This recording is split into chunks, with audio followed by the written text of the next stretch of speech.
Okay, welcome back, everyone. It's Omega Matters. I'm Christina, and this is Bill, and we are going to do a special version of Omega Matters this week. Bill has a lot of interesting research around the UK Biobank and wanted to do a kind of overview of what that is and what kind of information we can get from it. And so we're going to have slides this time, and it's just going to be us chatting about it. So take it away. All right, thank you. Thank you, Tina.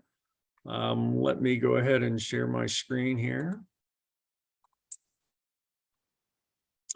So you can see that, I hope. Yeah. Good. Right, so we at the Fatty Acid Research Institute, FARI, have been generally interested in studies of the effects of omega-3, or the relationship between omega-3 levels in the blood and risk for a variety of diseases. And we've recently been able to access, through the good work of our primary biostatistician, Nathan Tintle, access the UK Biobank data set. So what is the UK Biobank? Obviously, UK is the United Kingdom, so this is England, Wales, and Scotland. It's prospective, observational, population-based cohort of about 500,000 people that was assembled between 2007 and 2010. Rough ages between 40 and 69, and again at several centers around the UK. Baseline data that they have in this database were from touchscreen questionnaires that collected sociodemographic characteristics, diet, lifestyle, and then biological samples and physical measurements were collected in everybody, but as we'll see in a minute, not everybody got measured for blood metabolites. Longitudinal recording of what happened to the people that after they got enrolled was really through a mix, primarily of in-person, and also electronic medical record, because in the UK, everybody's kind of in the system. And so you can track sort of in real time what's happening with anybody in this UK Biobank. We can, the UK Biobank people can, and they can create data sets. And so the question that we're going to talk about today is, what do we know about the relationship between taking fish oil and a variety of outcomes? And that's all. I'm not going to talk about any of our research at FARI on this particular podcast.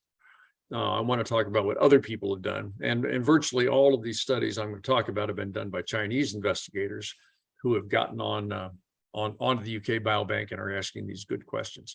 So the question we're going to look at today is one that was asked of all the participants: do you regularly take any of the following? And you can select one or more. Here is a list on the left-hand side. Is the same list, left and right. This is what they found at baseline with about 500,000 people. The first question is, do you take fish oil or cod liver oil? And about 31% of people said yes, they did. Is that pretty high? They were followed up. Sorry? Did you think that was high? Or is that? I thought that was kind of high, but then we talked to some people at GoEd, Ellen Schutt, and she said, well, in Great Britain, there's a lot of people, and their data was around 25%. So this is not that unusual. So there was a random re-ask of this question between 2012 and 2013, and they're around 33% said they were taking. So it's probably true. That's right around that 1/3 of people reported taking fish oil supplements. And so the rest of this presentation is going to be people who have taken the information that I'm showing you right here and asked the question, did people who were taking fish oil supplements develop disease X, Y, and Z any differently than people that did not take fish oil supplements or did not report it? So that's where we're going. And as you can see, we've got quite a few people taking supplements. So there's a lot of data here that has been mined. So I'll start with the first one. I'm just going to go through about 7 or 8 papers fairly quickly. This first one, and this is in a fairly random order. They're not by date of publication. This one is called the Association of Fish Oil Supplementation with Risk of Incident Dementia. And this is a prospective study, then it's 215,000 people. So these people that they used in this study certainly couldn't have dementia at baseline. And they also, looks like they were average age 64. So they picked a group of people that was kind of older. They didn't include the 40-year-olds who didn't have time to develop dementia. So about 215,000 were involved with this one. Again, they got the fish oil supplementation data from the questionnaire. They used standard ICD-9, ICD-10 codes for the development of dementia. And then they did some statistical analysis. They found 2,000 incident cases of dementia over a 7.9-year period. So that's the question, was developing dementia related to taking fish oil supplements or not? And here are the data they report in the paper. This is their primary outcome table. What I have in the red box is the fish oil supplement users with 84,000 people, and non-supplement users on the left-hand side, 130,000. And what this shows, we can look at it. This is different models, statistical models, where more and more things are adjusted for. First model adjusted for 15 variables, and model 2 adjusted for 12 more dietary variables, and then model 3 adjusted for a healthy diet score. And what you see here, these are all the 0.84 to 0.87. These are all hazard ratios. So that means, actually here I have it written out, that the fish oil supplement use on the most conservative model, one that's adjusted for the most things, 13% lower risk for developing dementia if you were taking fish oil supplements. And the authors concluded, that was the conclusion. Okay, so lower risk for developing dementia. Pretty cool. Mm-hmm. Next paper was a kind of the similar disease, but they were now looking at people with distinct ApoE4 level. ApoE4 is a gene, actually a variant of a gene, and people who have this ApoE4 variant are at higher risk for developing dementia, Alzheimer's disease. So the question was there a relationship with fish oil supplement use in people who didn't have any ApoE4, some people who had one E4 allele and one non-E4, and then people have two E4 alleles, because everybody has two alleles, and it's either 1, 2, or 3, or excuse me, 2, 3, or 4 on the epsilon chain, and that's where this comes from. In any event, there's increasing doses, as you were, of genetic risk for developing Alzheimer's. So this one used many more people. 446,000 people were involved with this one, free of dementia at baseline, complete data on supplement use. Again, they looked at hazard ratios, and for people who did and did not use fish oil. And what they found here was, now what we're showing here is panel A is for all-cause dementia. Panel B is for Alzheimer's disease, and panel C is for vascular dementia, different ways you can, your brain can get worn out getting older. And if we're looking at just at Alzheimer's disease, what they showed here was that taking fish oil was associated actually with a reduced risk. Well, there was a trend toward reduced risk of, see on this side, fish oil benefits, no benefits. So there's no significant relationship here in Alzheimer's. For all-cause dementia, there was a benefit that's shown by this bar, this dot on the left-hand side of the red line. There was a significant reduction. That's 14% reduction in risk if you didn't have any ApoE4 alleles. If you had one ApoE4 allele, then you were still significantly lower, but not, but less of an effect. And if you had two ApoE4 alleles, taking fish oil supplements didn't help at all. Didn't change anything. That makes sense? Good. Yeah. Good. All right. So the same trend. So when they say fish oil benefits, non-fish oil benefits, that just means the fish oil is benefiting, or it's not. Means if the dot is on this side of the fish oil benefit line, that means there was a fish oil benefit. If there was a dot on the other side of the line, kind of like this one over here for vascular dementia. Right. If it's over here, it means that actually the people taking fish oil did worse. Okay. Not taking fish oil was better if you had 2 alleles of the ApoE4. But if you had 0 or 1, so about 25% of people have this to have ApoE4. So it would be 2 of these together would be the 25%. Okay.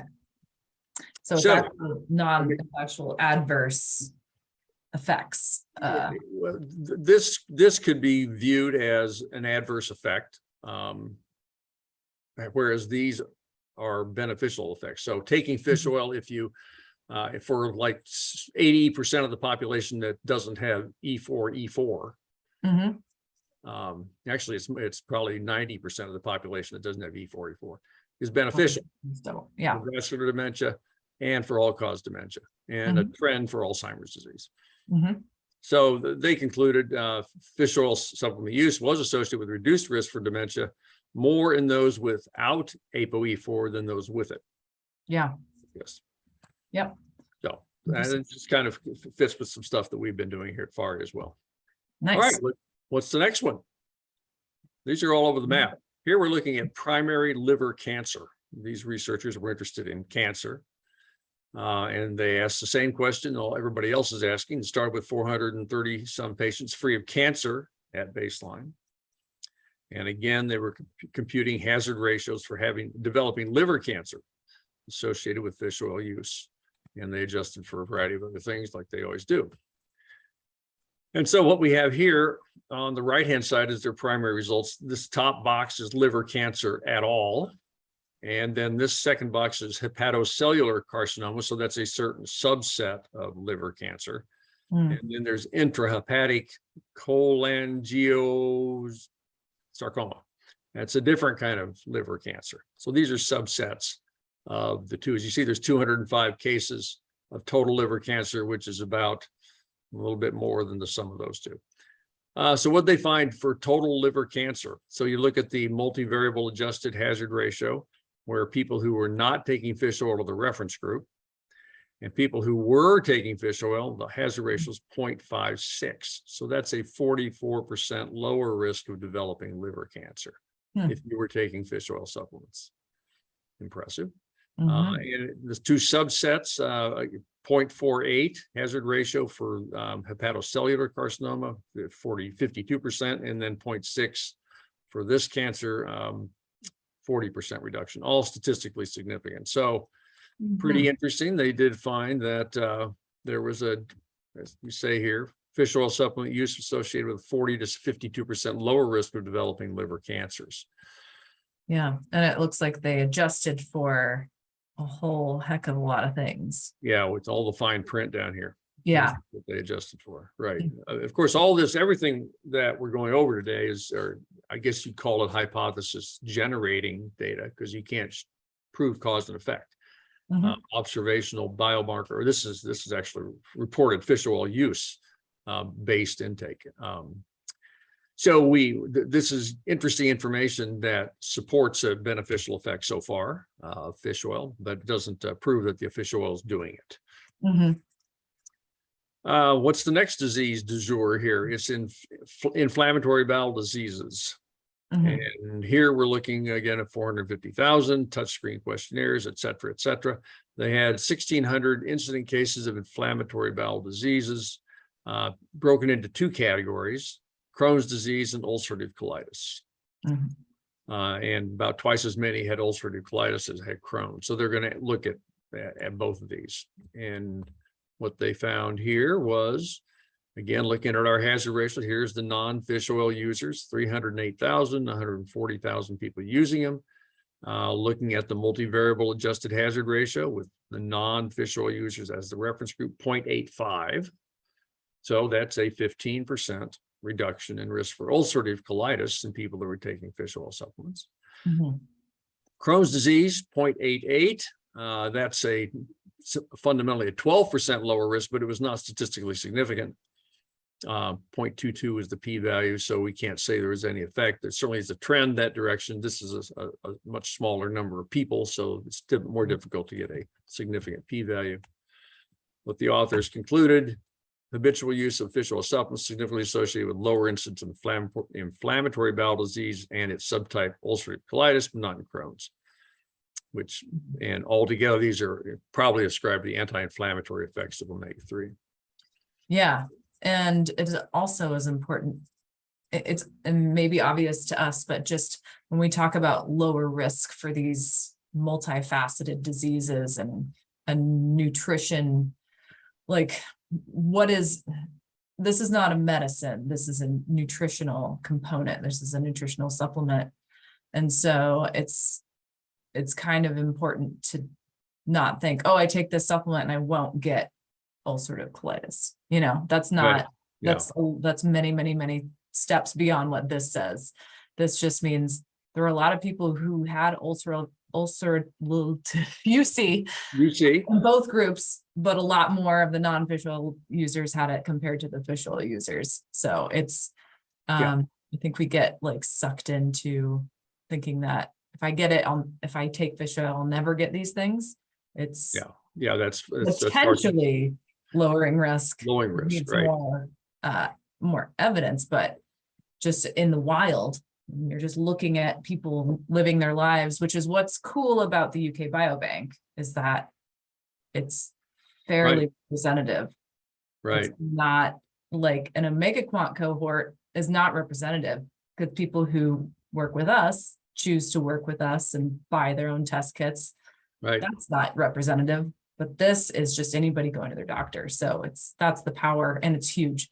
So that's the power of this kind of data. And of course, some weaknesses of this kind of data. We don't know really if they were taking it, if they were very regular, how much they were taking, what brand they were taking, any of that stuff. But we have what we have, and so it's good to look at the question. It does inform the research question. Usually, the bigger data gets, the harder it is to know the quality. Yeah, you're hoping the signal comes through the noise. Next one. Now we're looking at type 2 diabetes. So this is obviously a common problem, and they're looking here now at around 393,000 middle-aged older adults who did not have diabetes or major cardiovascular disease or cancer at baseline. And so that's part of why there's not as many people in this study, because he eliminated a bunch of folks who already had some type of disease. There was some 24-hour recalls. Okay, 10 years of follow-up here, 7,200 incident cases of type 2 diabetes. So there's a lot of people that got diabetes in this time. Let's see how it was related to fish oil supplement use. Once again, looking at the red box. Now we're looking at it's the same story as we've been looking at before here. If we just look at the top part, fish oil supplement use, 0, top line is 0, meaning no, that's the reference group. And number 2 is yes, they were. That's the omega-3 group, 0.91. So that is a 9% lower risk for developing diabetes, and it's statistically significant. Interestingly, this group went a little bit further with this, using data, some follow-up data from a food frequency questionnaire. And this was in 163,000. They found there was an option to look at constant non-use of fish oil, occasional use of fish oil, modestly constant, kind of more constant, highly constant. So people were saying, well, yeah, I said they answered a question somewhere. I'm pretty good at that. I do fairly good. So there was kind of a dose response thing going on here. So if you look at the odds ratios, again, the people that say they didn't take it at all, that's their reference group. And then people were occasional, their risk was 0.93, so 7% reduction. And then a little more fish oil, a little more regular, 15% reduction, 85. Then a little more regular, now we're talking 22% reduction.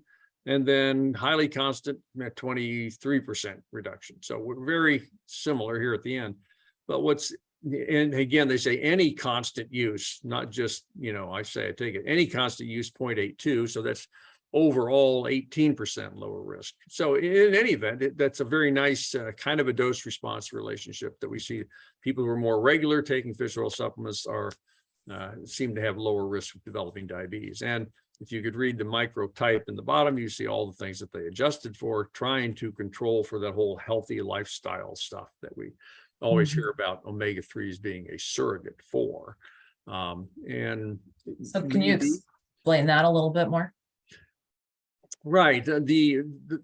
Sometimes you hear the concern about whether it's a biomarker base or if I use fish oil. It's just maybe people who use fish oil are just living healthier lives in several other categories of life. Maybe they exercise more, don't smoke, eat more fruits and vegetables, drink moderate amounts of wine, et cetera, things like that, lifestyle. And that there's not the omega-3s in the fish oil that's doing anything. It's just this other lifestyle, and the fact that you're taking omega-3s is just a marker for that lifestyle.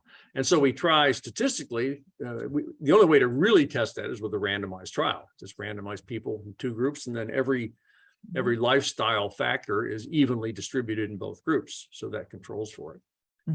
But what we try and do statistically is we control for, try to adjust for many of these factors and say, well, independent of whether you're smoking or not, independent of whether you're fat or not, independent of whether you eat vegetables or not, there's still this relationship. So that it works toward trying to get more of a cause and effect relationship. It's not perfect, but that's the lifestyle issue. So this is a nice study for looking at a dose response. Okay, what was this one? I'll tell you, well, this is oily fish. This is also kind of interesting. People also answered questions in the UK Biobank about how often they eat oily fish or non-oily fish.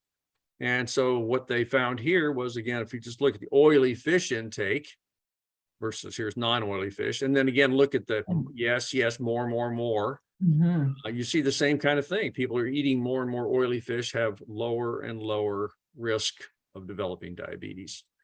Yes. But that's only true for the oily fish. It's not true for none of the non-oily fish intake levels are significantly reduced like the oily fish intake are. An oily fish definition is they're cold water fish that usually are higher in omega-3s. That are higher than omega-3s than non-oily fish. So oily fish are salmon and mackerel and tuna, herring, and non-oily is more tilapia, whitefish, things like that have lower content. Yeah. So that's interesting. Type 2 diabetes we don't think about. Here's a one of the first ones that came out. This looked at 427,000 people who reported fish oil supplement use. And they looked at total mortality now, not any given disease, just dying of anything. And so this, again, we got the blue box on this side. It's the most conservative model.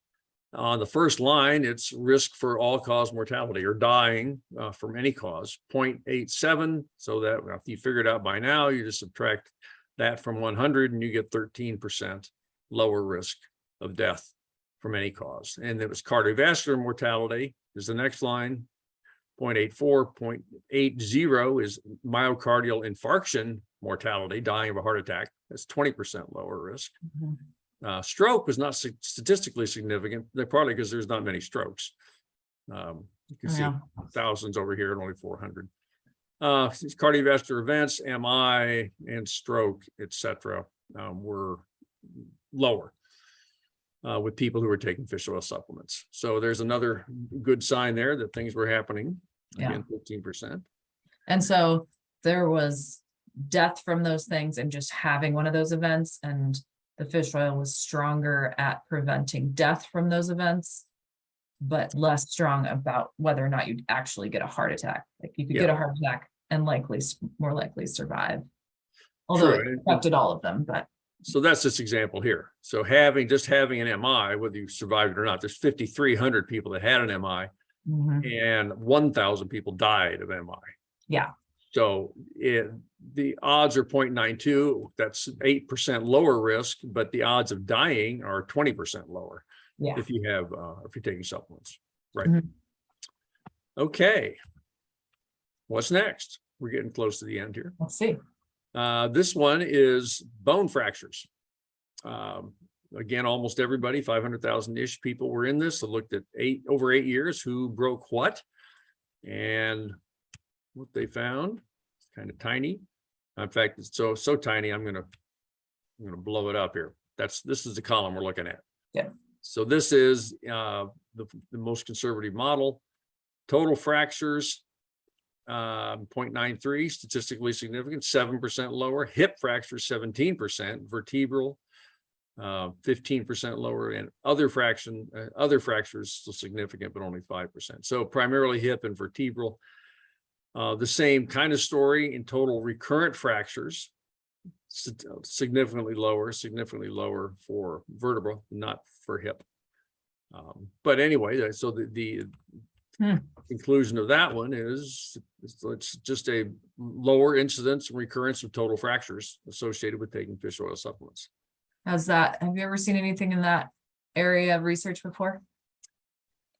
I'm Bone health? sure it's in the paper. I ought to read the discussion in the paper, but no, off the top of my head, there's not been a lot of connection of omega-3 with bone health. It's just not been studied as much. It's some data out there, but I'm sure in their discussion they comb the literature to find what's been reported. Well, there's also the research about muscle retention, basically, as you get older in fish oil, and it's not hip fractures it showed, but just not falling could be related to better gait, better muscle retention. Good point. And I don't know if in this paper, I have to look at it again, whether they actually looked at rates of falling. Right. Because as you say, if you didn't fall, then you didn't break. And that may be why. Right. Good point. Never know. You never know. Well, you do. Well, it's the only one that the only paper this came out. I saw this today. So this is brand new. Published September 1st, but I didn't see it till today. Here they're looking at habitual fish oil supplementation and risk for incident atrial fibrillation. So atrial fibrillation is where the upper chambers of the heart beat a little more irregularly than they should. It's a problem. Typically, people that have atrial fibrillation or AFib are at higher risk for stroke because blood clots can form in the upper chambers of the heart and go up to the brain. And there's been some evidence from randomized trials with fish oil that recently that perhaps there's an increased risk for atrial fibrillation. So this is very, very topical question. And so these investigators looked at it in the UK Biobank. And it's maybe not as easy to see. Here's the overall result. Again, they had about 470,000 people that did not have atrial fibrillation at baseline. So we're looking at developing new AFib. There were fish oil users and fish oil non-users. What they found was 6.2% of the people who reported taking fish oil developed AFib, and 5.2% developed it if they were not taking fish oil. So that's a 1% risk, absolute risk difference. But the relative risk is 10%. Its hazard ratio is 1.1. So that means 10% higher risk of developing AFib if you were on fish oil supplements. And here's kind of the curves. You can see over time that the reddish line is the people who reported taking supplements, and the green is the ones who did not. And we won't worry about the subgroup analysis here, but the point of this one, of course, is that habitual fish oil supplementation was associated with about a 10% increase in the risk of incident atrial fibrillation, regardless of whether you had this genetic predisposition to it or not. This was observed only in individuals that did not have cardiovascular disease at baseline. People who did have CVD at baseline, there was no relationship. So to wrap up, UK Biobank fish oil supplement studies to date, 7 of the 8 have, until this morning, it was all of them, but now 7 of the 8.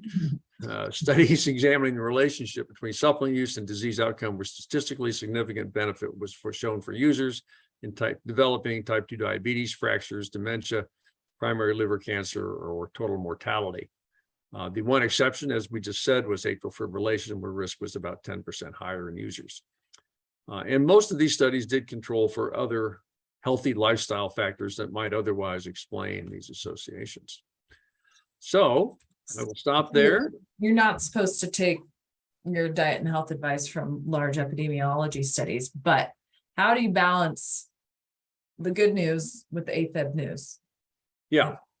Like, Yeah.